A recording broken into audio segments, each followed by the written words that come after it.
Shawa Shina, Punk and Tushina Shavawaki, Shinamu Kikirani, Tsai Shavakirani, Tsai Makikirani.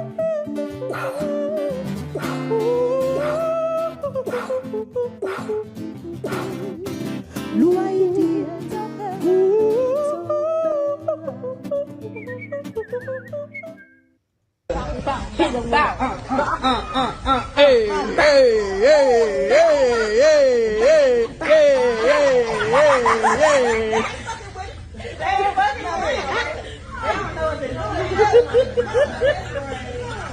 Yep, and that's why we can't have nice things in this country. Welcome back, beautiful and amazing human beings. My name's Luke Gradowski, here of the best politicalshow.com, and we are going to be going live for the next 2 hours discussing all the latest and craziest news developing right now, as of course there never is a shortage of things to talk about, as we have a MAGA civil conflict unfolding right now about immigration and visas. Democratic lawmakers are doing their best to try to stop Donald Trump from taking office, as Joe Rogan is now coming out and speaking about telepathy. What's really going on here? Is there some really fascinating conversations? This, as Trump also is promising to take control of Panama, Greenland, as Biden now is giving Ukraine $1.25 billion. We'll be talking about that and a lot more, all here exclusively on this independent media broadcast that, of course, is mainly supported by you, the viewer. We appreciate you guys getting these videos out there. The more you guys do that, the more shows we have for you, the better guests we have. And to show our appreciation, we actually make you guys a part of the show. You could call in and ask us whatever you want. You could show us whatever you want. You could be a part of the show just by simply signing up to LukeUnfiltered.com. And then when you do that, you get the ability to access a Telegram channel that I am in right now, talking to all of you guys as we are speaking. If you want to call in, let me know. So far, we do not have a caller. First-time callers also get free supplements from wearechange.shop. We do a lot of really cool things for our members here in South Florida as we do meetups, and we are also going to be doing a range day this February 1st, 2025.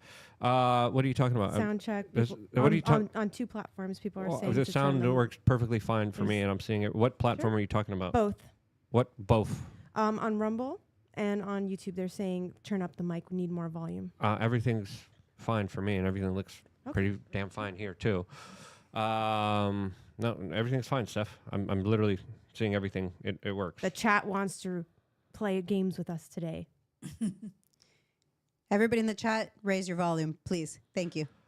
Anyway, we're doing a range day. Don't fall. People prank people like this all the time, Steph. Steph's new to the internet.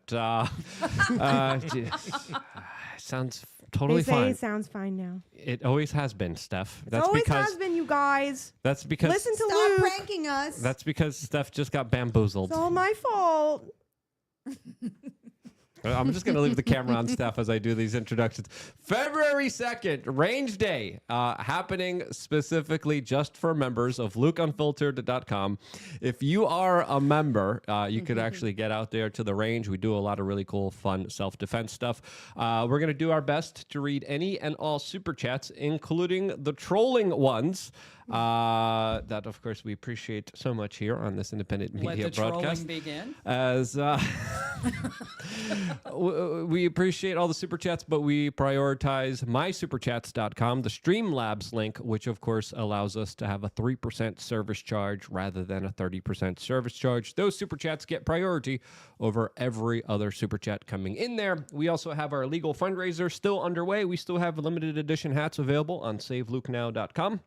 Get those before they run out, as there's a lot of particular things to discuss today. It never ends, as we have Tony Delgado over here joining us for this particular conversation. Tony, for the people who don't know you, who are you and how would you introduce yourself?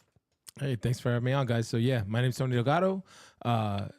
Trump called me the king of Puerto Rico, so that's my claim to fame in the political world. But before I got into politics last week, I've been an entrepreneur for 10 years. I founded a company called Latino Wall Street, and we focus on financial literacy in the Latino community here in the United States. Awesome. Well, it's great to have you here. There's definitely a lot of crossover. Definitely a lot of things that we're going to be discussing in the financial, political, immigration world today. So it's great that you're actually here for this particular conversation. Well, what I tell my friends is get rich and you'll become a Republican real quick. So. Yeah, you want to keep your money. If you have money, if you have good things, if you have your health, you want to keep it. Yeah. If you're a Democrat and a liberal, you just want to take from everyone else and then get crappy services that don't really amount to anything and don't really mean anything. But yeah, it's that's the biggest difference. I totally agree with you on that. We got Martha Bueno aquí.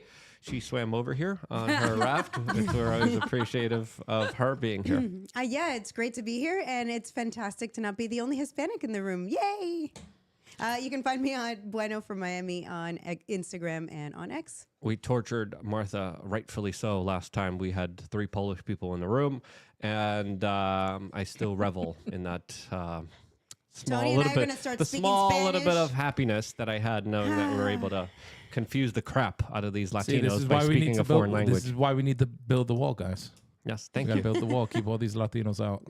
Hey, let's get into it. As of course, Excuse me, you're Puerto Rican.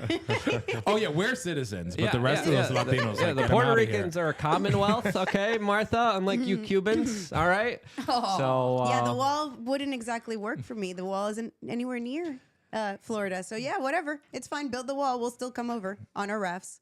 yes, you need wind. We need wind machines. We need wind machines to keep the And elks sharks. of sharks. Listen, don't give them any ideas. Gators. Whose side are you Gators. on? Tom Holman is listening. Yes, yes. I agree. I think we just boy. need a giant wind machine, so all their little sailboats get pushed in the other They're not direction. sailboats. But whatever. They're makeshift boats made Liza. out of trucks. Liza is also here. Liza, who are you? Liza Trainer, you can find me on Liza Trainer X. I make things you can't buy in a store. Speak into the mic a little I bit am more speaking closer, into it. more closer No, than make that. love to the microphone. Yes. Why don't you turn the mic volume up? The guys in the chat said It they can't doesn't- hear anything. Yes, turn it up. They're just they can. trolling us. Remember? Yes, Steph. Okay, guys, This if is you want us, Steph. if you want us to turn up the mics, we need a $50 super chat right now. Right now, or we're right turning now. them off. I mean, you can make that 100. I mean, whatever.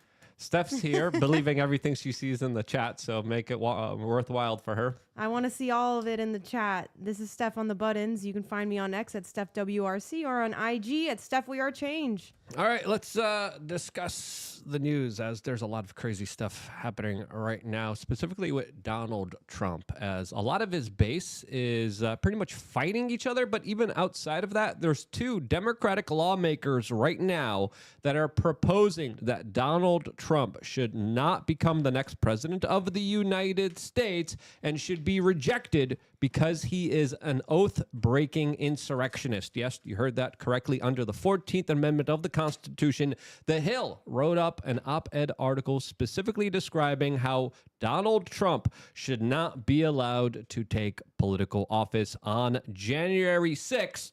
There, of course, will be larger votes that are going to be made inside of the Capitol, as a lot of people are saying, hey, there could be some interesting developments that lead up to this kind of inauguration that some Democratic lawmakers are trying to stop. This, to me, is kind of a very desperate attempt. They would need support from members of the federal government, 2/3 support in order to pass through this larger kind of resolution. I don't see it happening, but the fact that this is even in consideration, the fact that this is even the rhetoric right now is a little bit troublesome, as Trump is supposed to take office, and a lot of people really don't want that to happen.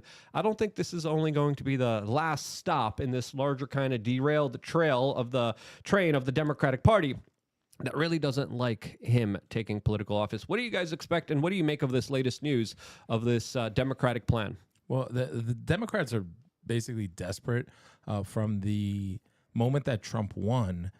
The first talking point was, hey, well, maybe Joe Biden can drop out and Kamala can still be the first woman president. Like, if there's anyone that they love to talk about Trump not believing in democracy, if there's anyone that doesn't believe in democracy, it's the Democrats. They didn't run a primary. They knew that Joe Biden was incapacitated from the moment he took office. And instead of letting RFK primary him so we could have a real democracy, they installed Kamala. And they've been doing this for years. They've been doing this for 12 years. They installed Hillary Clinton. They stole the election from Bernie. 2020, they installed Joe Biden. And 2024, they installed Kamala Harris, and the American people are sick of it. Yeah, the Democrats, very undemocratic. For some reason, they really hate personal freedom. They really hate, the voice of the people.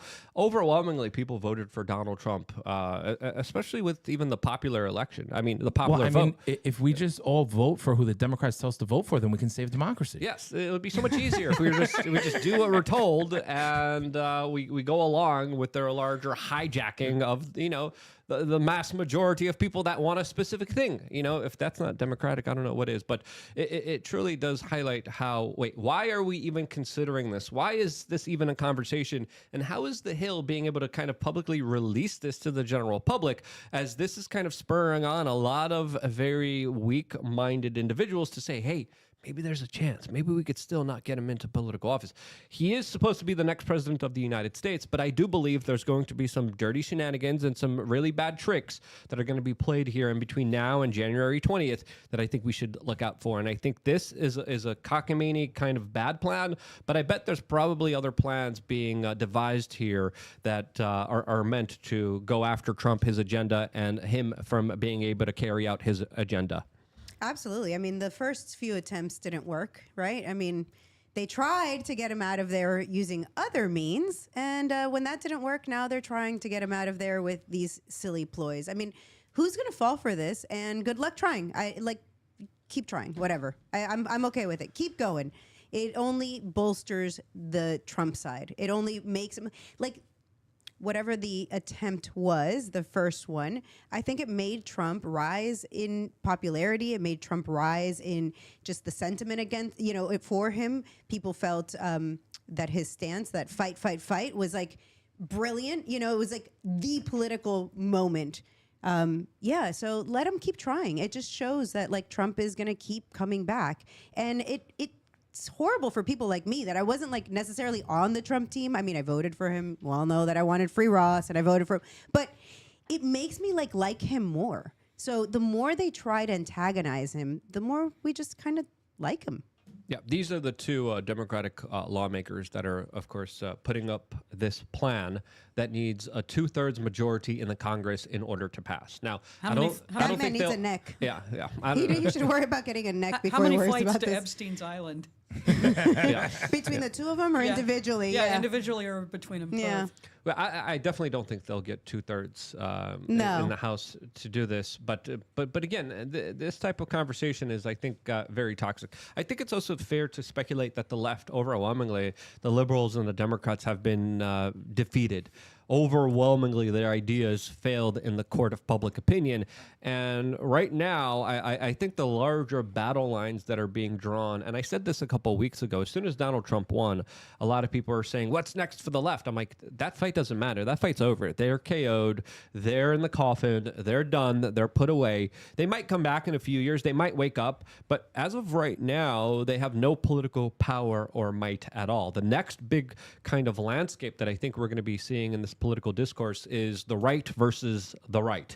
But more concisely, the kind of America first right and the more kind of linked establishment powerful right that we're seeing unfold in what a lot of people are describing as the MAGA civil war that is happening right now, as the Daily Beast has this article here that reads that this war has already engulfed Trump already. Now, Donald Trump hasn't made any particular statements about this, but there was a conversation started over Twitter, specifically over the H-1B visas that Vivek Ramaswamy, Elon Musk, and some other right-wing figures are saying it's a great thing. We get to import labor, smart labor from outside of the country, and of course use them here domestically for our own purposes. And a lot of Make America First online pundits and conservatives like Mike Cernovich and others are saying, wait, hold on a minute. You're just replacing American labor force with cheaper labor force that is scared to be fired and, of course, will be doing your work because their citizenship status and their legal status is also dependent on them working for you.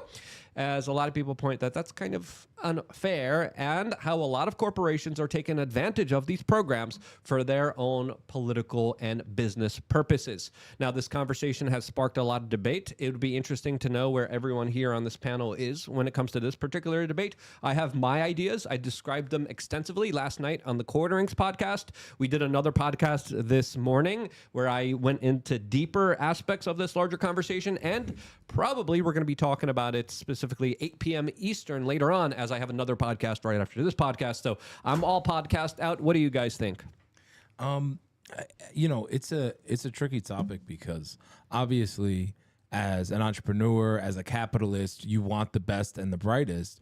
And unfortunately, the educational system has failed American citizens. We are not the best and the brightest.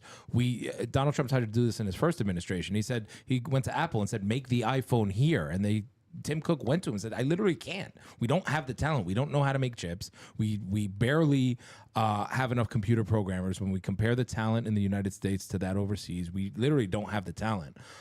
So while I do understand the sentiment of the hardcore MAGA America First crowd, if we want to compete globally and if we want to be competitive with China and India, and the AI revolution is like upon us, we are going to have to import some talent. Yeah. No, I agree. If there's specific special talents that need to be imported, yeah, that makes sense. But a lot of people are pointing to the fact that it's not special talent that's being imported here. It's just cheaper labor. It's just labor that has to be more obedient to the company that they're working for, as a lot of the people that are working for these companies are people like accountants.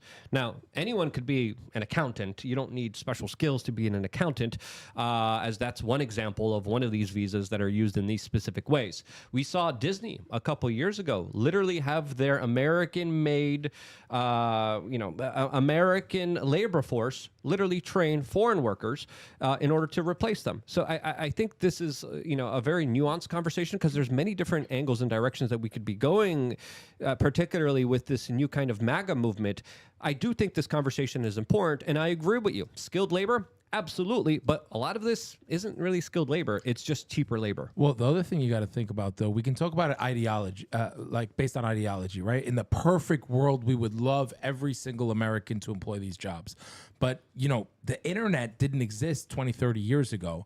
And if you don't let these people come in and work on visas, they're still going to be contracted via contract labor, right? And they don't even have to come to this country, right? I can hire an Indian right now. I can go to Upwork. I can go to freelancer.com. I can go on Fiverr. There's a million platforms where I can go and I can hire someone overseas, and then they're not even going to be paying taxes into the American system, and they're not going to be a productive member of society. So, we can try and then to you're going to train them, and then they're going to perform that job for somebody else in India. In their native country. It's even worse than, I agree with you. And I think that there's 2 points here. So both are correct in their own ways. The H-1 visa is, for all intents and purposes, a way that traps people into these terrible labor situations because they can't leave that job, and so they're subject to whatever it is that they have. It's almost modern day slavery in a way. Yeah. It is, absolutely. So I agree with that side of the MAGA sphere. That's like, this is a terrible system. I agree. Leave it up to government to screw things over. So yes, but then the other side is, you want that brain drain from the rest of the world. You want it here in America. You want the best, the brightest, the people coming up with the newest innovations. All of those people coming to America makes America amazing. It is what made America America to begin with. It is the thing that people come here for opportunities. Why don't we have an Elon Musk in Latin America or in Africa? We don't have it because the country doesn't have a way for you to start companies, for you to be able to become the best of your ability. America is that place. And because Elon Musk was able to leave, right? Right, and come here. If Elon Musk wasn't able to immigrate into the United States, then he would be the richest guy in South Africa. Or he wouldn't have, because I don't think so. He probably wouldn't have been able to do all of the things that he's done because he didn't have these systems. America is amazing at this. We haven't screwed it up yet. It's time for us to realize that government really is not our friend and fix these issues. The education, what you said previously, spot on. Our education is terrible. Our kids graduate from high school and they don't have a single skill. They don't know how to do anything. They barely can read and write. They don't know any math. I mean, it's absolutely disgraceful. We have the most expensive education system in the world, and yet we produce a nation that cannot compete globally. It is a disaster. I am glad we're discussing it. Maybe we can finally fix the problems. But why can't we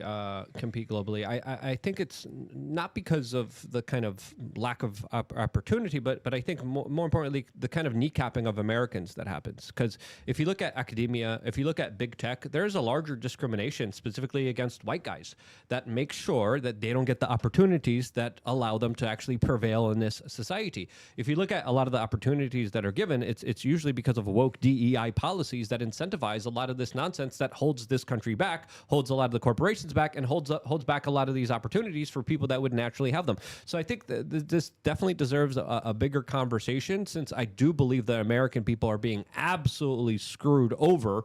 And I agree with sentiments from both of the arguments, but automatically I kind of lean more towards the Make America First kind of aspect of this, where we should be prioritizing making ourselves better instead of just temporarily fixing the problem by importing people in order to fix it for us. I think if we address this issue, and I think this is why this conversation is so important. I think if we say, hey, Americans, we got to get our ish together. We got to start working. We got to start prioritizing actual things that matter in this world and not all this nonsense and all this crap. We have to become the better version of ourselves. I think when we start that conversation, we won't need to import from the third world, which a lot of people are just saying, again, it's just a way to replace American workers and give them less opportunities, which already they have not a lot of. Well, Yes. I think another thing that is missed is the lack of trade schools, right? Yeah. You used to go to high school in America and you didn't have to go to college. You could learn a trade. You could learn automotive. You Yeah, could it's learn gone. construction. It's And it's absolutely gone. gone. Our new generation, if you look at the workforce in the trades, it's older guys. It's guys in their 40s, 50s, and 60s who are about to retire. And their sons don't want to go into the trades. Their sons want to all be YouTubers and influencers, and none of them want to actually do these jobs. Yeah, we need women construction workers. We need women No, plumbers. Luke, we we need don't need we that. need women. We need women garbage men immediately. We need women roadkill pickup artists. We need women to take all of these jobs that they are so discriminated in. Again, look at all the jobs that men dominate. Well, I think there's we no have women to, in them. We I think we need to we have to change the culture, because it used to be honorable to go work an honest job, go be a mechanic. That wasn't a bad job. But now in the last 20 to 30 years, we've made it so that it's a dirty thing. We've made it so that there's girls, especially here in Miami, that you only make six figures. I would never date a guy that only makes six figures, and that's kind of the new normal, because our culture has been completely warped by social media. Yeah, absolutely. And everyone wants to be an influencer, while in places like China, people want to be astronauts. They want to be scientists. They want to be individuals that actually progress our society. If you look at TikTok in China, it prioritizes math. It prioritizes learning. It prioritizes things like chemistry. You look at TikTok here, it's just fat, big-bootied, bodacious, What's on low your algorithm? IQ. I don't know bimbos. what TikTok you're on. Family-friendly show here, but it's just a bunch of jiggler bimbos that are Wow. shaking it up for the pure enjoyment of our primal nature that is being And that's used against us. all by design. It is all by design. It's all Absolutely. by Speak into the design. mic. What do you think about this, Liza? Do we give more of these work visas or less of these work visas? Where do you stand on this particular debate? What are the work visas for? Is it for an academic job, or is it for strictly labor? It's for corporations to use as they please, essentially, right now. So it's not for, a lot of people are saying it's for skilled labor, it's for this. I'm like, if that's the argument, okay. I understand that. It makes sense. Like, if we want a company in America to thrive, we need these special components in order to make this American company that much better. I understand.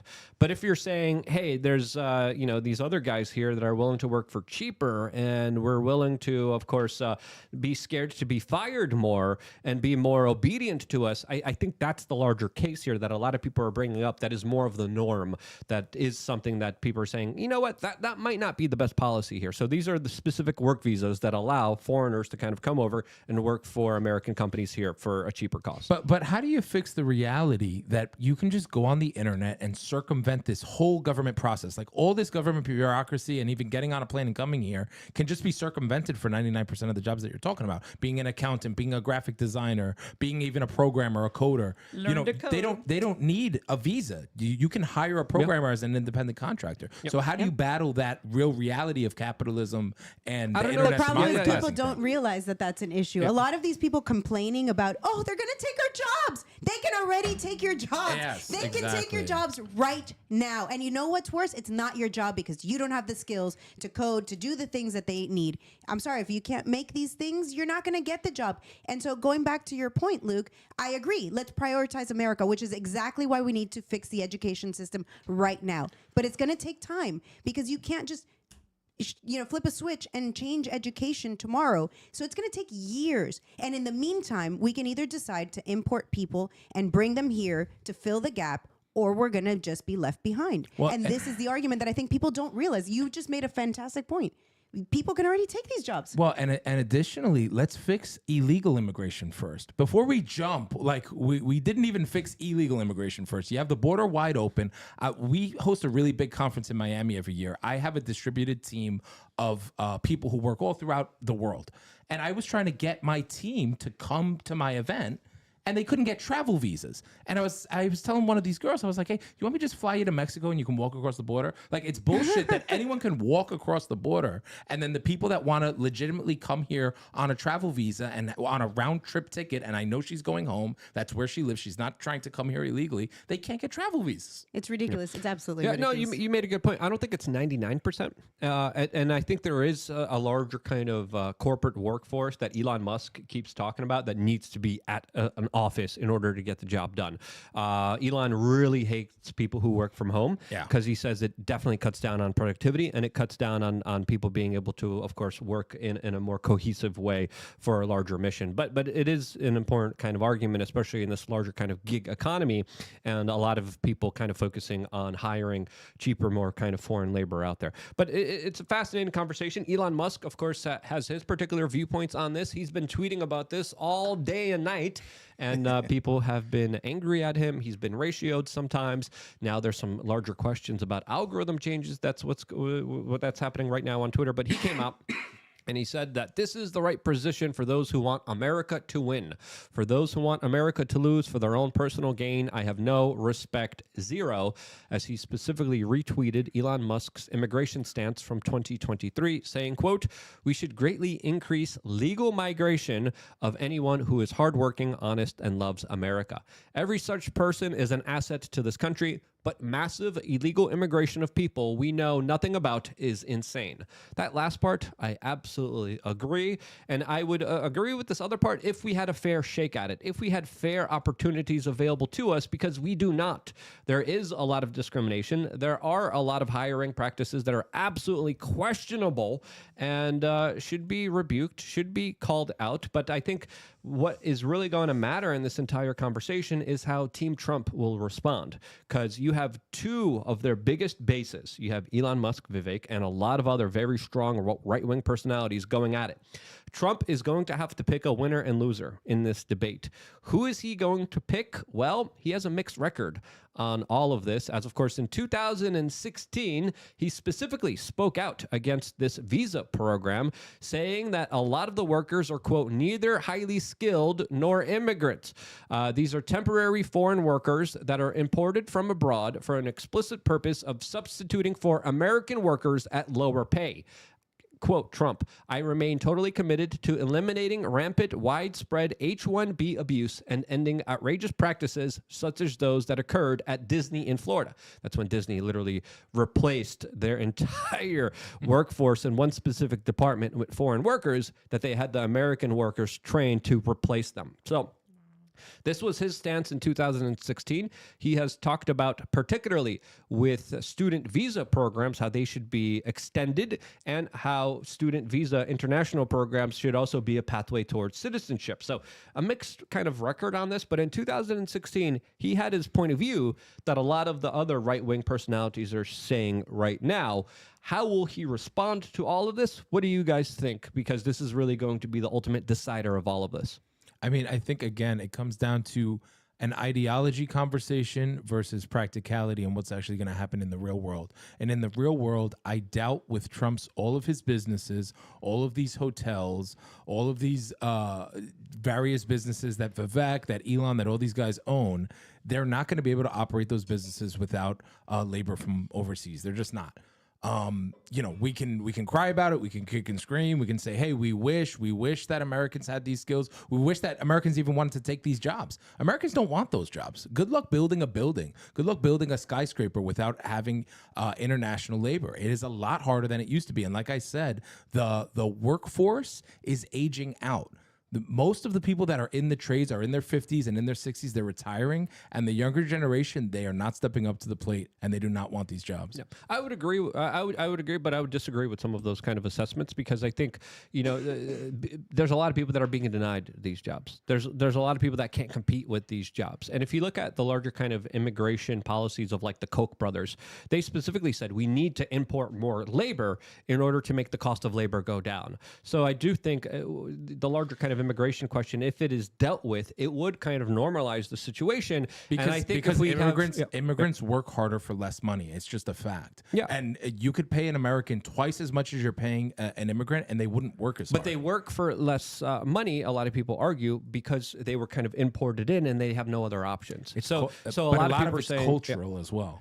Well, I would agree. Some cultures work harder than others, and I think that's kind of a fair assessment to make here. I do agree with the larger sentiment that a lot of Americans don't take the opportunities that are kind of given to them, and they kind of take them for granted. I kind of see that myself as an immigrant. But at the same time, I still wish there was more kind of incentivized programs to help Americans be better, be smarter, be more intelligent, and be more captivated by the sciences of this world rather than the kind of fame and TikTok and Instagram version of the world that they get fed through these little cell phone devices that absolutely rot their brain and create a society that is not really capable of being there for themselves. I think this is a larger message throughout this entire debate that Americans have to be better. We have to be smarter. We have to be stronger. We have to be more self-reliant. And we have to understand if we won't step up for the opportunities, someone else will. But when it comes to this larger immigration debate, the reason they're willing to work for cheaper is because when you have an employer that has more labor available to them, they're able to lower the cost of labor. If there's less labor available to them, they have to increase the cost of labor. And this is why the kind of modern feminization movement has also allowed the cost of labor to go down and the cost of wages to go down, because now there's double the workforce that a lot of the people who are hiring the workers know that they could pay a lot less for. So I think that kind of larger economics also plays a major role in this. One of the other things is that these people don't take into consideration, they don't understand any of the rules or anything that happens if they get injured on the job. And these greedy employers, they exploit that, and I heard a girl tell me her boss told her to wear a skirt that was cuter for work because he wanted to see her legs. And I was like, do you realize how illegal it is? She was like, no, she had no idea. And if you get injured on a job, they're like, sucks for you. I mean, what are they going to do? So This is true. It entices them to want labor that comes from other countries that do not is more obedient. Live up to our because if they get fired, they get kicked out of the country too. Right. So Oh, that's what is another this, aspect here. unemployment? Yeah. What is that? They have no idea. Which is exactly the point we were making earlier, that this is, to some degree, it's indentured servitude. Yeah. You are forced to, accept whatever, because if not, you're going to go back home. And this is kind of the problem. We have a whole bunch of ridiculous laws. For example, and you touched on it earlier, Luke, with what Donald Trump had said, that there is no pathway. We bring in foreigners, we educate them. They often go to our colleges. I grew up in Venezuela. A really good friend of mine from Venezuela came here, got her PhD in human genetics, and was not allowed to stay in America. She ended up getting married to be. We need those people here. We want those people here. And the United States, their policy was like, nope, bye. You should go back to Venezuela. Oh yeah, we know it's a dictatorship, and you're probably going to be murdered over there. But you know what? Too bad. Sucks to be you. She ended up staying again through marriage. Why? Why did she have to do that when we clearly need these people? So we have a whole host of rules that are just a mess. Stupid. And it's a mess by design. Yes. Do we need them, or do we give them opportunities for Americans to have at a fair price? That's the question that I think is encompassing this debate. We just asked our audience, do we do more work visas or less? And we're going to go back to what our audience on YouTube has to say about this specific matter. But here's Donald Trump specifically talking about student visas, which is a kind of very similar kind of conversation to what we're having now that I think is important and leads to the argument of what you guys are saying. It's so sad when we lose people from Harvard, MIT, from the greatest schools and lesser schools that are phenomenal schools also. And what I wanted to do, and I would have done this, but then we had to solve the COVID problem because that came in and, sort of dominated for a little while, as you perhaps know. But what I want to do and what I will do is you graduate from a college, I think you should get automatically as part of your diploma a green card to be able to stay in this country. And that includes junior colleges too. Anybody graduates from a college, you go in there for 2 years or 4 years. If you graduate or you get a doctorate degree from a college, you should be able to stay in this country. And you know more stories than I do, but I know of stories where people graduated from a top college or from a college and they desperately wanted to stay here. They had a plan for a company, a concept, and they can't. They go back to India, they go back to China, they do the same basic company in those places, and they become multi-billionaires employing thousands and thousands of people, and it could have been done here.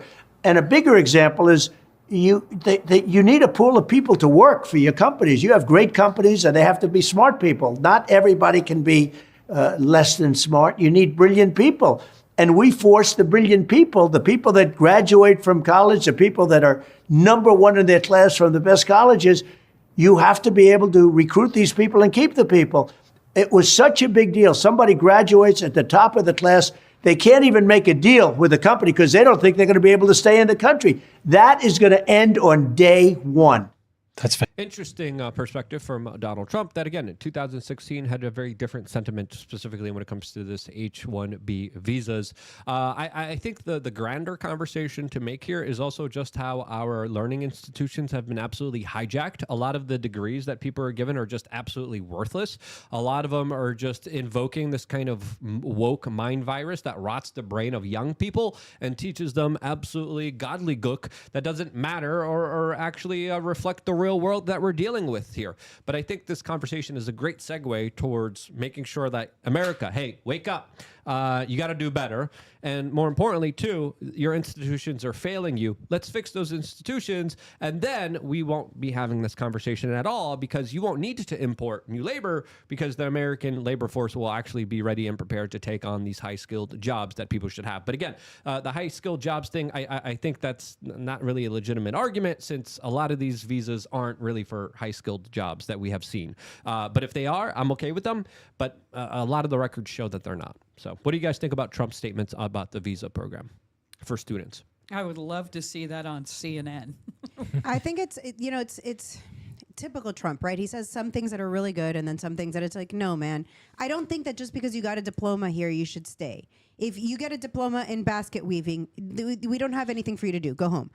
So no, yes and no. Yes, if you make it so you get a degree and then you can just stay, everybody's going to just be applying for degrees. But and how then do it's they going to be even get here? Your camera. How do they even get here to Student be, to do visas that? are Student thing. visas, yeah. And then universities get to charge double for student visas. Yeah. And, a lot of the students are kind of in like a weird jeopardy where they kind of go here for these like learning institutions and then they're being taught woke crap most of the times. And they're like, why did I pay double for this? Yeah, Exactly. whenever you want to figure out this system, just follow the money. Yep. Somebody's profiting, somebody's gaining, and they have got nothing to do with it. They merely orchestrated it somehow. Yep, absolutely. Steph, we have a bunch of super chats. Let's go off and read some of them. We got a lot of really interesting ones that are engaging in this particular conversation. All right, we got one from the text vet saying, get rid of H-1B and focus on the top 1% exceptional in their field. Workers with the 01 program that stops the lowballing of market need jobs, tech engineers, and prioritizing Americans instead of temporary visitors. That's kind of my position. Do you guys agree with that or disagree with that? I mean, I could go either way. Yeah, let's go ahead and keep the 1% or 2% or whatever graduating class. Sure, but you're still going to need more people. And I mean, if you've ever been to any hotel anywhere in the United States, you'll know that you'll also need those low-skilled wage earners.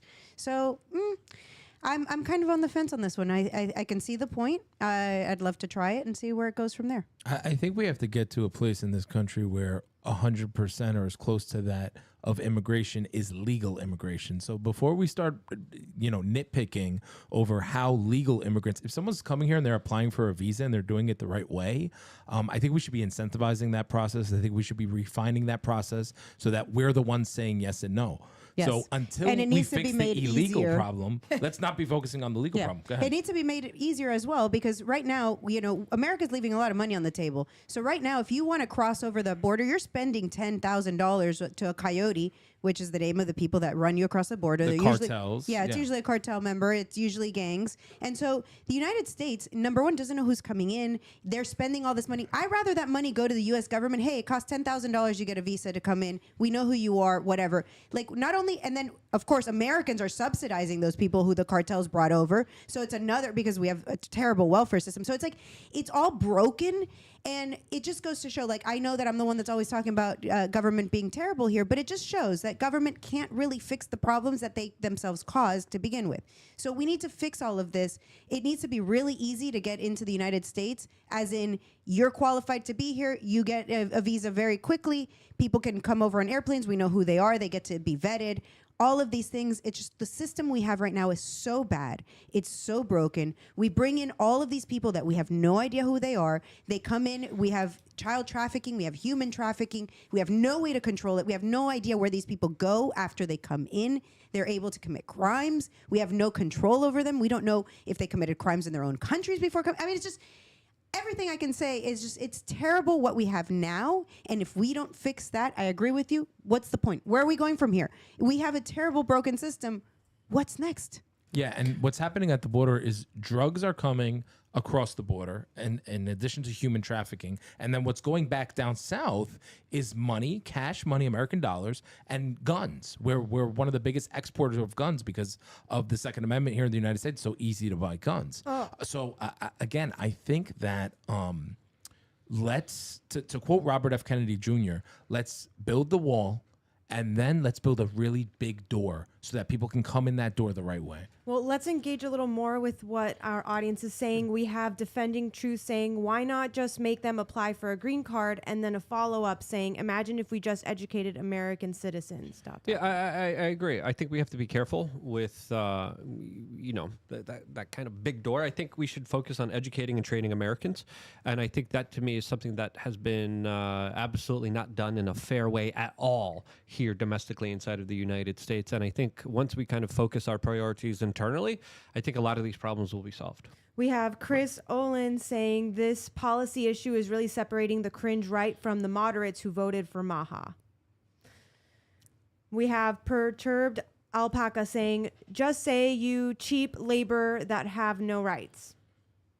We have Just Because I'm Free saying, I think it's all about how much they are paid. If they are paid the same as American workers, there are jobs that Americans don't want to apply for in some blue-collar fields. Good pay, long hours.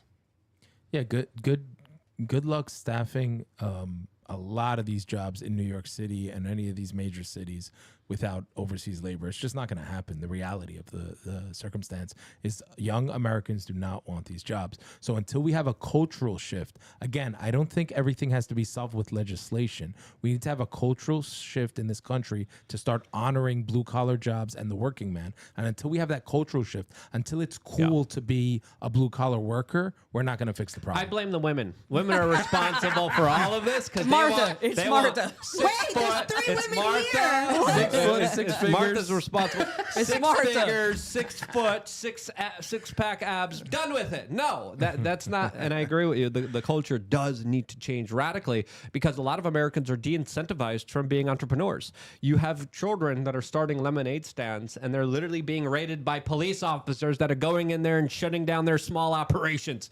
That's the level of bureaucracy that is holding back this kind of full potential of the American people. And I know a lot of people online are saying Americans are just dumb and retarded and they're not skilled enough for these jobs, but I think they can be.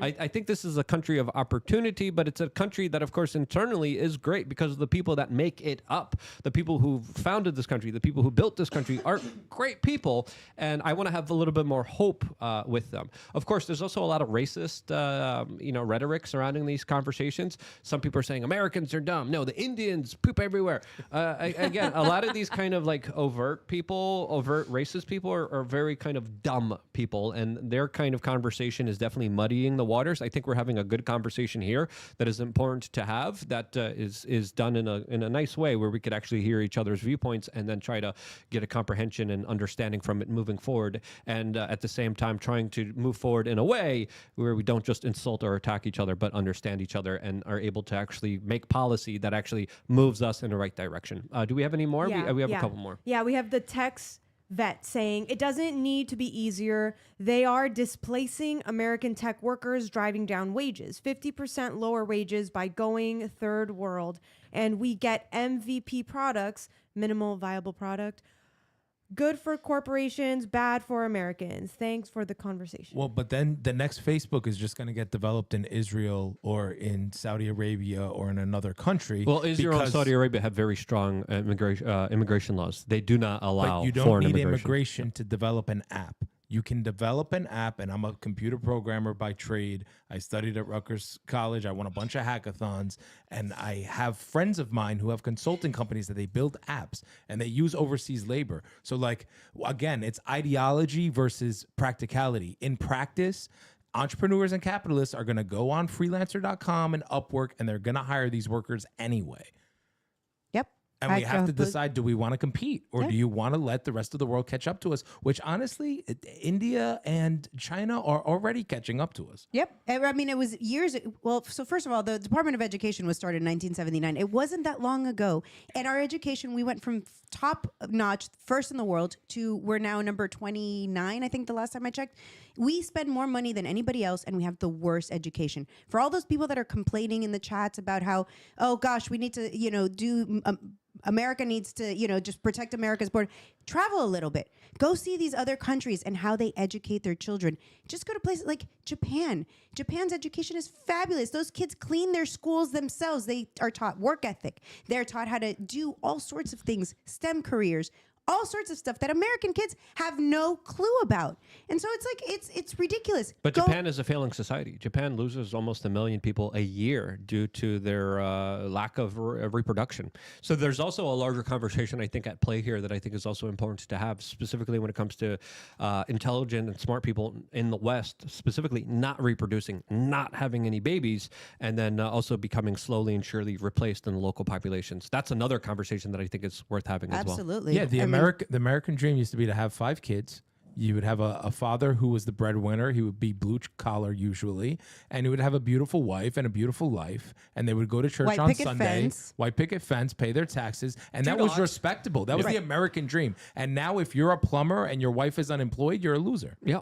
Yeah, exactly. And then people look down on you and people ridicule you. And the representation from Hollywood, from the entertainment industry, is always, look at these fat, stupid fathers. Look at these idiots. We got a lot of videos specifically about fathers that we're going to be playing in just a little bit. But Steph, I think we have a little bit more. We have Little Drinky Poo saying character reflects leadership. If the culture is quick fix and our leaders are pushing for a quick fix solutions, they are not helping to change the culture. We also have Corn Pop saying abolish the 19th, say stupendous backwards, Steph. Sudna puts. Now you're just showing off. That's pretty good.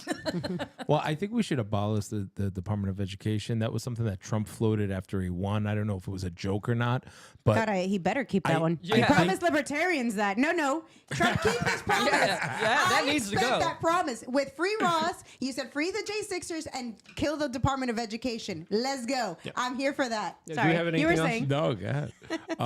I mean, I think that we should get back to localized education, to having more community input into the education. Parents need and to be involved not in their just kids' shipping off their education. kids and wishing for the best. Yeah, your parents need to have more say in their kids' education. And honestly, we're spending so much money here in Florida. We spend over $20,000 per kid. You can send your kid to the best private schools for less money than that, and our kids are graduating without any knowledge in anything.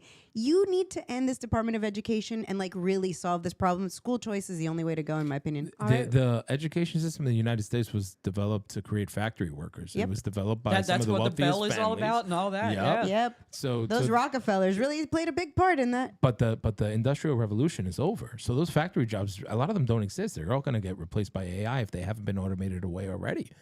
Yep. Okay, we got a few more. Just because I'm free saying, glad the chat can still troll Steph. Who else?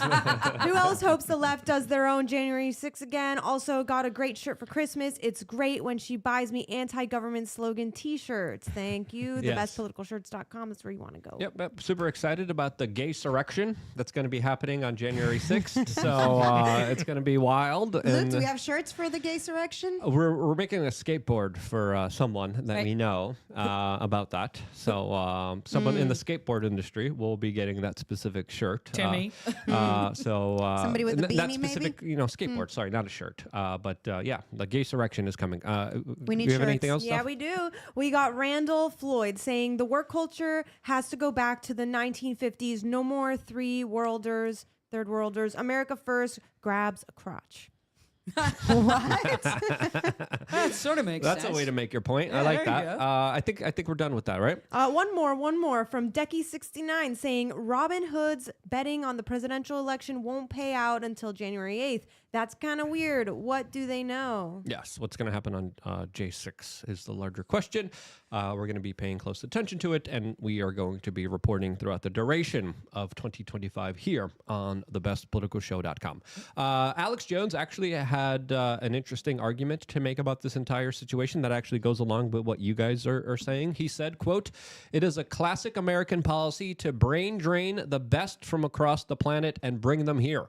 Musk has always advocated for this policy. Everyone bitching that Elon Musk has flip-flopped are either ignorant or lying.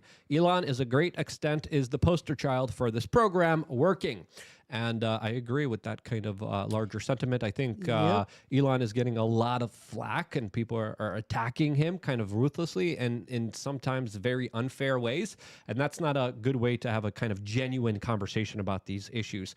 Attacking him and attacking a lot of his other stuff isn't going to help here, as this really does deserve a lot of patience, a lot of nuance, and a real legitimate conversation that we are doing our best to, of course, navigate and try to, of course, host as best as we can. I wish that Twitter was like LinkedIn, so I could see everyone's job title next to their name when they're bitching about illegal immigration, because I guarantee that none of them are in any of the trades that are actually getting imported. Ooh, that's shots fired. Yeah, man. I like that one. I personally don't like LinkedIn. I think it's a horrible social media platform that spams you with emails. But Well, it's owned by Bill Gates, It is an so. interesting idea. It could be a new kind of social media. Well, you the should thing is- tell platform. Elon that. You really should. The next time you see him It's a at good Mar-a-Lago, idea. you should definitely let him know that we'd like to see job title next to it. The only But thing I'd is- like to see the immigration status at all of Trump's resorts, like they do in Dorado. In Dorado, they show their country, but we don't know if they're here legally or immigrant. Yeah, When yeah, I was that's at right. You can see, Mar-a-Lago, like, there was people yeah. from all over the world. I met a Polish person that was working there. Yeah. At Mar-a-Lago, lots of people, lots of stuff made in America as well. They do that at Disney unlike- World too. When What? you see the staff, they have The like staff, their it'll say it'll say like their name, Colombia. like Maria from Colombia, and you have no idea if they're there legally or not. You suppose so because they're Well, working. well at they these- could be on a travel visa, so they could be here legally, but it doesn't mean they're a citizen. right. Well, let's talk about this issue in a more complex way. As of course, I saw this making its round on social media, and it is the medium U.S. household income by selected ancestry groups. Now, a lot of people in the United States like to talk about white privilege and these white people getting all the jobs and opportunities and having all this wealth. Well, Not anymore. not really, as in 2019, there was a study done showing how Indian, Taiwanese, Filipino, Indonesian, Pakistani, Iranian, Lebanese, Chinese, Japanese, Turkish, Israeli, Korean, Syrian, and Vietnamese Americans actually make more per medium household income than white Americans. Wait, where's the Puerto Ricans? Do they work harder? Puerto Ricans are, I guess... Puerto Ricans are considered Americans, sir. Didn't you just say that? Oops. Yeah, but this is specifically based on ethnicity. So with this kind of larger breakdown, this does highlight how, hey, there is a larger issue here that is worth discussing. There's a lot of people also sharing this particular video, which I think is important for people to watch. And it shows specifically with someone saying that we need Indians because whites are dumb. Here's a video of a white male applying for a lot of the top schools with a GPA of 5.09. How do you get 5.09? I don't know. Cheated. White privilege. There you go. That's the extra 0.9. I don't know. Well, Good question. who knows? His class ranking was 1, and then here's a video of him kind of reacting to not being allowed in any of the top universities. Did I get into Harvard? No! Come on, just give me something, guys. No. Did I get in Columbia?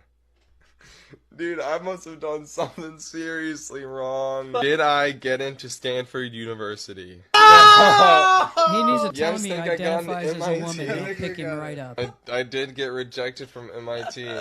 Did I get into Duke University? No. I gotta get into one of these, dude. Did I get in to Rice University? Wow, guys. This tab was leaking my address. Oh, crap. Oh, shoot. Yeah, it's fair to say a lot of people are denied opportunities because of the way that they were born. I think when it comes to this conversation, we need to end these type of practices immediately. They are racist, they are discriminatory, and they are leading to the problem that a lot of people like Vivek and Elon Musk are pointing to the finger right now saying, hey, look, there's not enough of these guys in there. Why is that? Huh? Maybe it's because you keep pushing this kind of woke racist agenda that really doesn't do anyone a favor, including this country, including a lot of these institutions, including a lot of these corporations that now, even according to a lot of state mandates, are forced to hire people that are not the most qualified for the job, but of course were born a certain way or have certain characteristics that you cannot change within yourselves. I think that's the real conversation that needs to be made here. Batiar Sargon made this particular comment saying, don't mistake the H-1B visa discussion for a rage bait, culture war, distraction, or trolling. It gets to the heart of Trump's mandate, which is to restore dignity to American working class workers. He needs to sideline the people in his orbit actively undermining that goal by unapologetically advocating replacing American workers with foreign ones. Unabashedly calling American workers on their culture too lazy and stupid to excel should be grounds for dismissal. It's not just wrong, it's galing.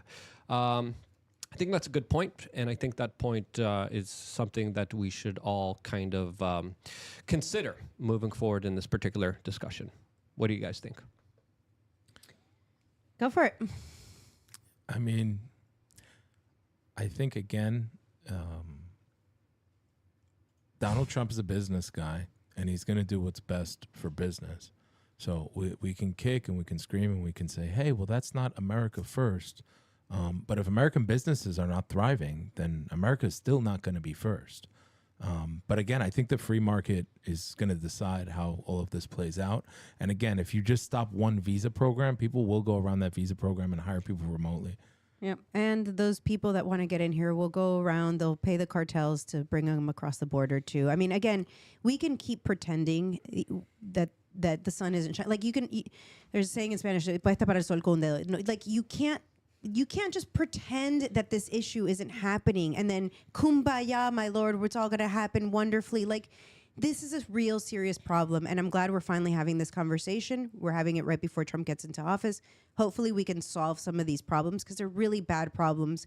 They're not helping America. They're not helping Americans. And it's just another issue to divide us. So we're screaming at each other and forgetting that the government is still going to wars. We're still being taxed at about 50% of our what we make. I mean, there's so many terrible things happening right now. And here we are at each other's throat like, well, I don't want so-and-so to get into this country because they're going to take our jobs. Listen, I just want the best person in that job. At the end of the day, I want the best pilots flying my plane. I want, the best people in those positions, the people who actually want the jobs, the people who are competent to have those jobs. I don't care what country you're from. You know what? I go to the hospital, and most of the people taking care of patients are not American and they're not white. And I'm sorry if that hurts people, but it's the truth. Yes, I would love more Americans, whatever that means. What is an American anyways? America used to be a melting pot. America used to be everybody from all the different nations. And Well, today it used to be a white Christian nation. oh, please. It has been. Oh, please. Do you think it was a What melting about all pot in those Indians that 1776? were here? What about all those black were people killing we each other. imported? You're sitting, were in, killing you're each other. sitting in a Spanish colony, my friend. Florida was a part of Spain for Okay. hundreds of years. Absolutely. We've had... we America can- hasn't always been a melting Spain, pot. but Spain's part of Europe if we really want to go there. There you go. So Yeah, but to be honest with 1 you, point for me. I think a lot of this is a blessing in disguise that a lot of people don't really look at. I saw a guy make a comment, and he said, "Make no mistake, I'm a devout liberal, but this is a reason to want to get a carry permit and carry a gun." Was what happened to that 29-year-old woman on the subway at the hands of someone who came over. That it was not an American But it's citizen. Someone not that was his- kicked out. Someone that was kicked out of this country under the Trump administration and then brought back in under the Biden Right. administration. Can we stop? This is an immigrant. So am I. And, well, not really, but I was born here. But We all kind are. of. We all are immigrants. It's not because I'm an immigrant or the daughter of an immigrant that I would commit a crime. It's because I'm a criminal. Stop it already. It is not your country of origin that's the problem. It's the fact that you're a criminal. So just, we need to solve this problem. And again, we've already been discussing it, knowing who's here, knowing their background, knowing things about them, and not bringing in criminals would go a long way to reducing crime. Yeah, Well, but yeah, if they brought in all these people that are from the Middle East that hold flags up and say we hate America, death to America, once there's a catastrophic event here at their hands, if it happens, it's going to be a teaching event where everybody can look back at it and say, that's the Trojan horse we told you was going to happen. And that's where we're headed. But that's not the people with HB1 visas, right? I think we're mixing a lot of different topics here. You also had shared the clip about affirmative action, and I'll agree with you 100%. Affirmative action is bullshit. It is racist by definition. People should be rewarded based on their merit, based on their test scores and who they are and who they want to become. And I think that is the American dream. Yeah. But it's Absolutely. not the people with HB1 visas that are like doctors and lawyers and computer scientists. Those are not the guys that are out there mugging people on the street. Yeah, absolutely. The And people that's- coming across the border are the ones that are mugging people on the street. Also, quick point there is that they're coming across the border and they can't get a legal job. They are withheld from being. So you come across the border, whether legally or illegally, and you can't work. Imagine, how do you feed yourself? How do you feed your Home family? Depot. Yeah, but Yeah, you work illegally. you work illegally, but if you can't, if you are at your, you are going to do whatever's necessary to survive. So again, we do all these horrible things. I'll push back on that a little bit. There's tons of Latinos that come here illegally and they work really freaking hard. Yes, they and they're do. not criminals. Yeah. Yes. You're And making the AOC criminals are argument, criminals. Martha. No, Yeah. but here's the AOC thing. Martha over here saying, Listen. "Hey, they were just hungry. That's why they That's beat why he up took that grandma." TV. And That's why he took that Xbox. That's why they broke into Foot Locker, got all of those Jordans because they're Okay, really sure. hungry. We can all agree, Those though. shoes, loaf of bread. I think we those can all agree. Rolexes really go a long way, and that bling bling around their neck really goes a long way towards flexing and being able to magically get nutrients through that too. Uh-huh. Yeah. Anyways, You can we see the veins in her forehead. No, we can all agree that Fidel Castro and Maduro have opened up their jails and let everybody out of their jails and into our country. Again, they come through the border. The problem is we don't know who's coming over and who's sending them. If you are an adversary, I'm sure Chinese are doing this too. I'm sure the Russians are doing this too.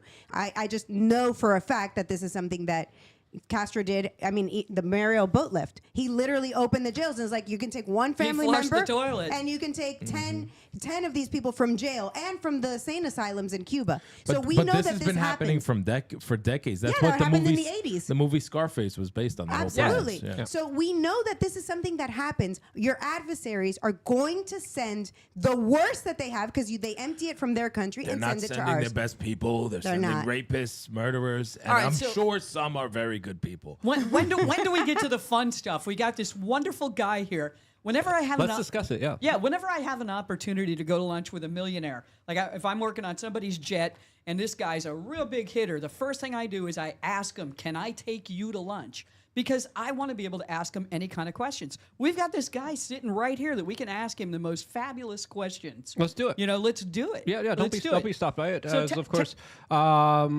we still might have to transition over to the next platform. We haven't done that yet, but before we do, again, conversations interesting. We disagree, but I think we're doing it in a nice kind of civil way where we let the audience kind of decide, what they personally believe in. We agree on some But things. we agree. I think we agree on a lot more than we disagree Yeah. on. But I think this conversation is a fascinating one. And I think it's an important one, and it's a good one to have. There's still also a lot of things to talk about, specifically with the X algorithm changes and a lot of other stuff happening within the news right now, specifically about fathers and their roles and the Panama Canal. We'll get into all of it. Before we do, we want to tell you about one of the sponsors of this show, and that is our own product on wearechange.shop that you could exclusively get. You scroll down. We just released our Common Sense Creatine. This is really good stuff. We made sure we got our own version, our own lab-tested, fully approved, 99.99% pure creatine that you could get exclusively on wearechange.shop. It's a really great product. We have about 5 videos on the landing page on wearechange.shop teaching you about this because it is a way to get more out of your workouts, to feel stronger every day. It will boost all of the things that you want boosted, specifically when it comes to physical and mental cognition. This is our Common Sense Pure Creatine, which is a reliable source to power up your performance. Whether you're weightlifting, running, or pushing through a tough session, the creatine helps you build strength, recover faster, and stay focused. With 99.99% purity, you know you're fueling your body with the good stuff. No fillers, no nonsense. It's Common Sense Creatine. So if you're looking to improve your endurance or boost your muscle growth or sharpen your mental game, it helps in all of these aspects, and it's a great supplement. We definitely made sure to get the purest on the market, so you are not going to have to worry about it at all.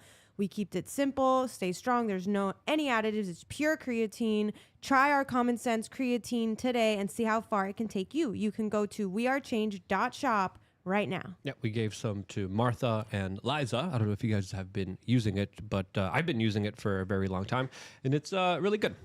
We like to work with things that we believe in. We absolutely believe in this. I personally use this, and I think the more people that use it also will greatly benefit from it, all on wearechange.shop. Now, let's continue to move forward.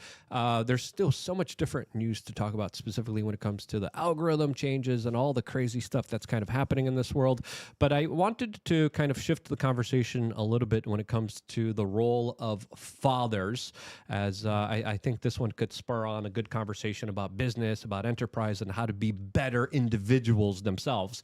As this clip is going viral right now on social media, and it is sparking some very interesting discussions, as one person said, "This is why men are important." Here's the clip. Our little boy is starting reception in September. He has picked his own school bag. I told him not to get the pink bag. It's what he wants to have. I don't care what he wants to have. You should have gotten the football bag like I told you. It's his first day of school. It's his choice of backpack. He's going to get bullied. He's not going to get bullied. He's 4 years old.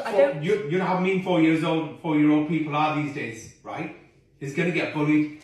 And you know what? You're going to have to deal with it. I told you not to get that bag for him. He can have whatever he wants. We need to encourage him. No, he can have the football bag. That's what I'm going to get him. You need to take that back and we'll get the football bag for him. He's picked this bag. He's going to have this bag. He's his own person. He's 4 years old. He doesn't know what he wants. He's having the football bag. He's not having the pink bag. I don't care what you say. I don't care what he says. He's not having that bag. All right? And if he gets bullied, it's your fault. I'm not dealing with any of these teachers. You deal with it. All right? I've had enough. I'm going. All right. Our little Now, boy I have my own started- particular feelings about this video. Stage but clickbait. could be. It could be a fake video. But it is spurring on an interesting conversation because you have half of the people saying the woman was in the right, half of the population saying the man was in the right. Who is in the right? What do you guys think? I know. The man was wrong, and I'm going to tell you why. Because he didn't take the book bag and throw it in the garbage. That's why the man was wrong, because he didn't stick to his guns. He said, oh, you deal with the repercussions of the kid getting bullied. No, I mean, the fact that we think that 4-year-olds can make up their own gender is completely ridiculous. And it actually connects to the point that you were making earlier about DEI and affirmative action. The woke culture has created the diversity Olympics, where everyone's competing to be the biggest victim. Oh no, I'm black. Well, I'm a black lesbian. Well, I'm a black amputee. I identify as With mentally one eye. handicapped. So we've created the diversity handicap Olympics. And as a white person in America, the only way that you can become oppressed is to become trans. So now you have these rich white liberals who are transing their kids, encouraging them, and then parading them around. And then look at Bobby in a dress. He identifies as a flower. And it's like, none of this stuff makes any sense. But we have, again, by the culture, has incentivized the wrong things. Yep, I agree. I know Martha probably disagrees. No, I think, first of all, that husband, if this is a real video, probably needs to go to some anger management. Definitely. What? No. I mean, come on. No. See, I knew she would disagree. No, absolutely. Come on. Like, this woman Again, is we like, got to get back to the 50s when men were beating their wives. dear God. I mean, come on. First of all, That's the how kid we're going to make America great the again. kid is I'm 4 going to take out years the old. belt right now. What are you trying to say, Martha? The kid is 4 years old. Like, buy him a Thomas the Train book It's bag. a Like, who pink cares? girly book bag. The woman probably influenced the child to get that. It's like, isn't this book bag Which is so already cute, weird. honey? Like, The don't plot you want this thickens. one?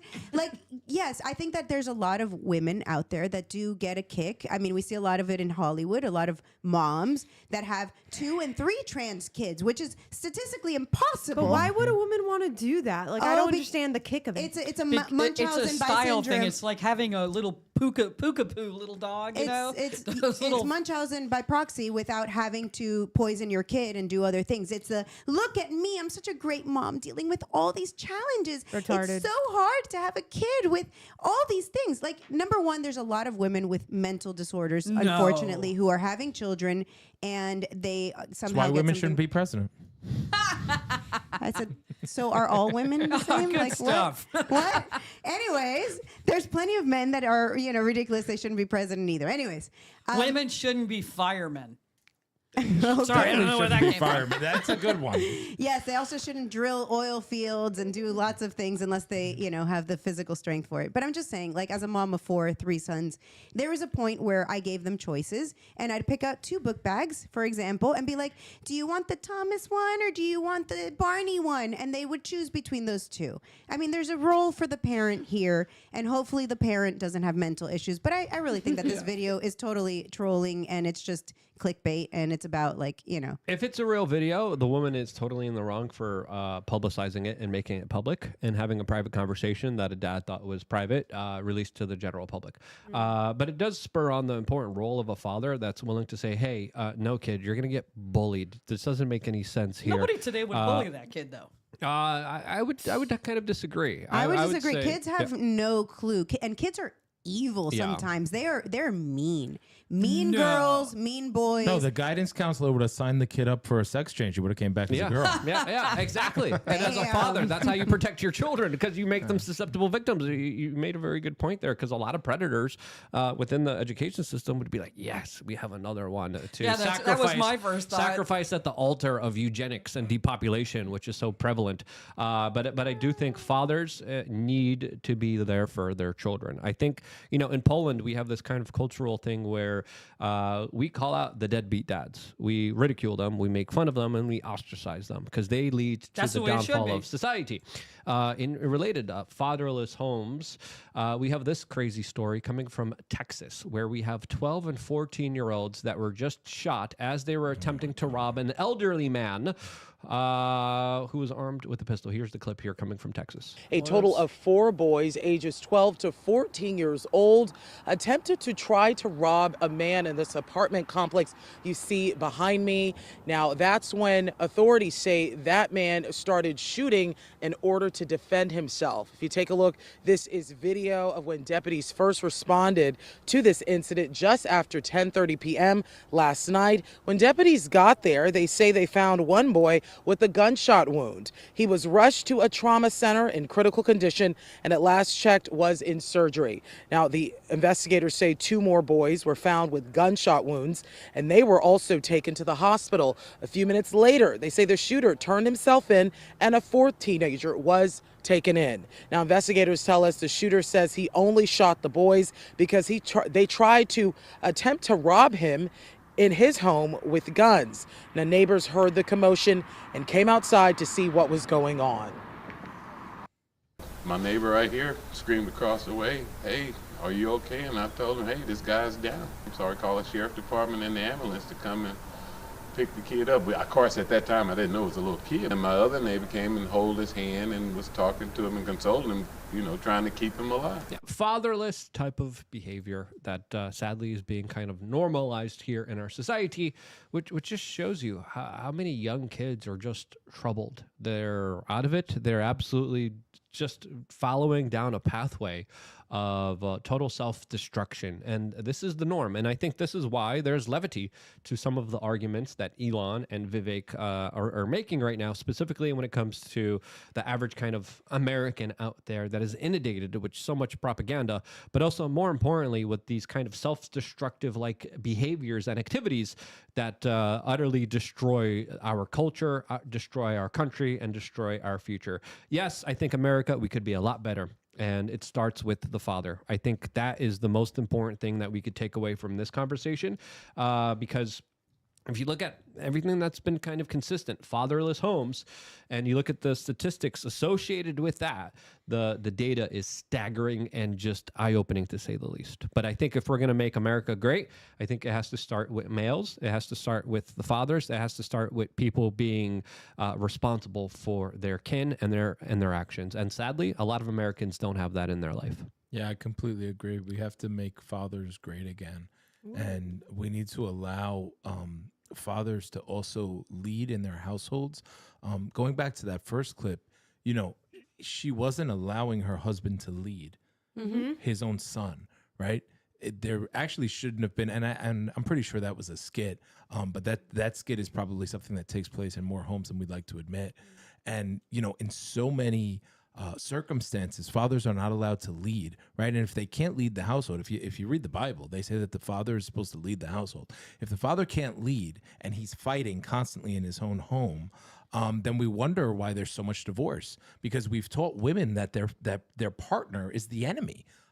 When in fact they're supposed to be working together towards the same goals. So I completely agree. I think a lot of the problems that we have in this country around crime, around education, around patriotism revolve from fatherless homes. And I grew up in a fatherless home. My father was arrested and sentenced to life in jail when I was only a kid, when I was 5 years old. And it's a miracle that I didn't end up dead or in jail like a lot of my friends. Yeah. Wow. And you brought up an interesting fact that he was arrested under the Biden policies and then freed under the Trump policies. Could you tell us a little bit about that? Yeah. So my father was Puerto Rican from the Bronx, grew up in New York in the 80s, basically a cowboy, right? Back then, New York was a very different place, although it's getting kind of similar to the 80s now. But he was arrested under the Biden crime bill. So if you Google 1990s crime bill, Biden, you will see him bragging about this crime bill. And essentially it was 3 strikes and you're out. It was like, hey, if you have a criminal background, even though technically you would usually only get 5 years or 10 years for something, we're going to give you life without eligibility of parole. So it's essentially being sentenced to die in jail. And what happened specifically with my father is someone else got caught with the drugs. It wasn't even him. Nonviolent drug offense. Someone else gets caught with the drugs and points a finger and says, hey, he did it. And because of that, my father was sentenced to life in jail with no possibility of parole. And he filed for appeals. He did a million different things to try to get out. And he was never able to get out. And then in 2018, President Trump passed the First Step Act, which allowed people like my father to apply for some sort of parole and get a second chance at life. And so he was released maybe about 6 months before the election. Oh, wow. That is amazing. And, you know, it kind of goes to my point that I've said so many times, that the government wants to destroy the family unit, and that's a perfect way of doing it. Also pointing out that crime bill, I mean, if applied to Hunter Biden, Hunter would be serving life in jail right now, if not more. So it's so many different topics that I want to bring up at this point. And one of them is how the government, there's different tiers of people. Of course, you've got people like Hunter Biden, and then people like your father who actually serve time for things that probably should never have served time for. People like Hunter never serving time despite probably deserving it. And then the other side is, I think this is done on purpose. The government does not want fathers in the home. The government wants to become the daddy. They do so with welfare. They do so by, taking over education, making sure that they indoctrinate your kids. You don't get to, tell your kids what to do. It's a terrible system, and I don't even know how we're going to get out from under this. Well, yeah, and it financially incentivize women to keep men out of the household through the welfare state. Yep. So they go to women's homes and they say, do you have a guy living here? Because if there's a guy living here, you're going to get less money. So they've been doing this for decades now and destroying the family unit, and it really needs to Paying stop. you per kid, so the more children you have, the more dependent you are on the system. It's just... It's a vicious cycle. It is a vicious cycle, and getting out of that cycle is so difficult. And then, of course, they make these people feel bad. And to get back into the working system, they actually penalize you. Because if you're making a certain amount of money, then you lose the government assistance. And so it's just like a vicious cycle. It's a punishment for good behavior. Yeah, absolutely. I mean, it's very difficult for the average person, especially indoctrinated in our education system. They don't have the skills to get out from under it. It's just, what a horrible system. And, I think all of us here are very privileged. We've been able to beat that system. My father wasn't in jail, but my parents are immigrants. And, I've grown up without the things that a lot of people take for granted. And so it's not that if you're poor, you can't get out of it. You can, but you need something, and I don't know what that something is. I know exactly what it is. Let me get back to my question, because I did some research on Tony before he got here, and I think you were pretty surprised when you heard what I asked you. So let's go into that. When you were how old? You put up $10,000 of your own money, and you did what? So I enrolled into a coding program at Rutgers University, continuing education program. So I was the first kid in my neighborhood with the internet. And my mother was a computer programmer in the 80s and 90s, and she came home with this computer from work and was like, hey, this is going in the living room now. So I was playing with computers from a young age. But then, I had a troubled life. I sold marijuana when I was in high school, and I got into a bunch of trouble, and I ended up getting arrested and getting into all sorts of trouble along the way. And then I had a kind of a wake-up call. And I decided that wasn't the life. I didn't want to follow my father's footsteps. And I saw a lot of the scary similarities of me kind of going down this wrong path. And I had a lot of friends who, when I signed up for this coding program, it was $10,000 investment. It was my own money. I believe I was on parole at the time. And how old were you when you did that? I was in my 20s. And I had just came out of jail. I was on parole. So I had to, some of the rules of my parole program, I had an ankle monitor, and couldn't use drugs, couldn't stay out late, couldn't drink, couldn't do all these different things. But I could go to school. And I had friends of mine who were in this club scene. They're going out every night, they're partying, they're drinking. And I'm like, listen, I'm investing $10,000 into this program. I'm going to have homework to do. I don't have any time to mess around. And I graduated from that program, ended up winning all these hackathons, got into the tech world, ended up going to California, to Silicon Valley, and kind of getting made aware of this whole world of venture capital and startups and tech that I wasn't aware of previously. And then I have a million different things that we did in the angel investing and startup world, but I ended up becoming the first millionaire in my family.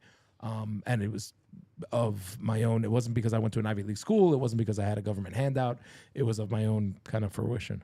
I love that story. Yeah, I really because liked it. yeah, like I feel so I feel like our stories are very similar. I started a company at 17 with my mom. And the money that we got from that was I had a job at Walmart that I did while I was in school. So instead of going to school all day like every other student, I would leave at noon and go work until 11 o'clock at night, which is when the government allowed me to work every single day and then start again early in the morning. I saved $7,000 and we started a business. And I also became the first millionaire in my family. And it was great, a great feeling. And I think that, it's very hard to get out from that mindset. But I didn't end up going out to party and stuff because I had a kid by 21. So I needed to be home and taking care of my kid, which was a huge blessing. I think that culture, that lifestyle of going out and partying, you're wasting your money. You're not building anything. It's the best years of your life to build something, to become the person that you're going to become. And then you can enjoy later on in life. Like people are like, oh, you had a kid so young. It's so terrible for you. No, I've enjoyed it thoroughly. And now in my 40s, I can do whatever I want. It's fantastic. I highly recommend the opposite. Well, the other thing that it circles back to is kind of what I've been talking about this whole episode is culture, right? So culturally, in the cities that I grew up in you broke the culture, though. Yeah, I broke the culture. I stopped listening to hip hop. I stopped tuning into the culture because the culture is like sell drugs, you'll be cool. You'll drive a G-Wagon or you'll drive temporarily, or you'll go to jail. Yeah, or you'll go to jail. Exactly, and it's like a lie. It's not legal. You're gonna end up going to jail, and that's gonna ruin your life, and then you won't be able to get a job. Well, or you won't be able to, There's the movie Get Rich or Die Trying by 50 Cent, and he opens the movie by showing a statistic that the average drug dealer makes less than minimum wage when you calculate the time they spend in jail. So you're risking your life, you're doing all this crazy stuff, and you're literally, when you average it out, you're making less than minimum wage. Yeah. So it's not worth it. It's not even that much money. And, the kind of rap culture that is spread to the youth, it's so... not just degenerate, but degrading to them, degrading to other females as well. And it really just sets this kind of culture where a lot of the unacceptable behaviors are somehow acceptable. It doesn't make any sense. A lot of people who are kind of, propagated and propped up in our society, individuals like Jay-Z, a known crack dealer, who, by the way, is dealing with some interesting legal challenges that we're going to be talking about in a little bit. We'll get into that topic in just a few minutes from now. But if you look at the person he is, he destroyed his own community and he bragged about it. He shot his own brother. And this is the person that we're elevating. This is the person that everyone's, worshiping. I mean, that's not the type of people that should be, looked up into in our society. It should be the father. It should be the blue collar worker. It should be everyone that's allowing us to live the life that we're living, which is extremely privileged. We're extremely lucky to be in America. We're extremely blessed. We're extremely rich. And sadly, I think we don't have our priorities straight. Absolutely. And the culture, especially hip hop culture, it's really, really toxic. It teaches you to, hey, sell drugs. Look at me. I'm selling drugs and I'm driving these nice cars. When in reality, they made their money from rap. They didn't make their money selling drugs or breaking the law. Yeah, I think that's like now that culture is maybe like the more TikTok, internet famous, where a lot of people are selling themselves or selling their bodies, OnlyFans type of thing. So it transitioned. Now it's not so cool maybe to sell drugs. Now it's cool to sell yourself. And it's kind of all the same. And it's kind of similar because, they'll show you the top 1% of OnlyFans girls. Right. But most of them make less than minimum wage as well, just like the drug dealers. And they've ruined probably their life. I mean, if they have kids down the line, I mean... some of them do it with kids while they have kids out there in the world. I mean, it's really sad, and it's also a hit to their self-esteem, right? Absolutely. They're not going to feel the same about themselves. Like that they're girl that had the 100 partners recently. That was, and then they did the interview, and she's crying. I mean, I think now she's going to do 1,000. Yeah, but I don't think that they show the reality of it, and that is that for all intents and purposes, she pretty much, it's she didn't. What? Like she had the worst experience ever, and tell by choice. Yes, she sold herself. She put herself in a bad position for some cash, for some notoriety, and that doesn't leave you feeling full inside. It's absolutely disgusting, and you feel terrible. And if she wasn't the top creators, amongst the top creators, if she was just any other girl, would it have been worth it? I mean, would she have made any money? Because Candace Owens tried to intervene with that and did like a whole interview with her and basically was like trying to see if she could kind of change her stance. mind, Yeah. It was kind of funny watching that. But I think this girl is gonna do it no matter what. I think that she's already like set and she has like a whole team. She was going to. But the young girls that are watching this thinking I too can do that and make a lot of money, they don't realize how hard it is to become the top producers on OnlyFans or the top producers on TikTok or the top producers on Instagram. It's really hard work. It's a lot of stuff. It's not just the having intercourse with somebody. You also need to have your videos edited. You need to do a lot of things that they don't realize it. And they're not going to be set up for that top 1% spot. Well, and a lot of the top OnlyFans girls, I mean, we're going down a rabbit hole now, but a lot of them are getting pimped. There's a new type of pimping, and it's OnlyFans pimping. And to your point, they need a whole management team. So half the money that they get is going to the pimp. It's a really dark, sick, twisted world. It's just as bad, if not worse, than drug dealing. And just like this idea that has glorified drug dealing, that you're going to get rich really quick, most of the people that go on these adult websites they don't make a lot of money, but there's a lot of propaganda out there to convince them that yes, you can. Yeah, the $42 million girl or whatever. All right, so Tony, what should people do that are listening right now? They could ask some questions. Start an OnlyFans, guys. No. Go do it. Don't listen to the hype. It's really profitable. No, you were telling me different things about Bitcoin and about currencies, electronic currencies, and stuff like that. I know you're not supposed to, say like I'm not a doctor. Not financial advice. Yeah, not financial advice. Yeah, disclaimer on that. Not financial advice, but put your life savings into Bitcoin, everyone. Yeah. I mean, this is not financial advice, and maybe don't do that. Let's say there's somebody at home. Don't put anything you can't risk, you can't lose. Let's say there's somebody at home that has a minimum of like, say, $1,000. Can they get into Bitcoin? What's the minimum that you can start to do it at? How would you do it? Would you do it through Robinhood? I mean, where would you direct somebody that just their ground level, they want to start now? You become a pimp. I'm a Bitcoin pimp. Yeah. So you start the OnlyFans account, you have everyone pay you in Bitcoin, and then that's the Andrew Tate model. So cryptocurrency, a lot of people misunderstand it. I was buying crypto in 2012, 2013 when it was super cheap.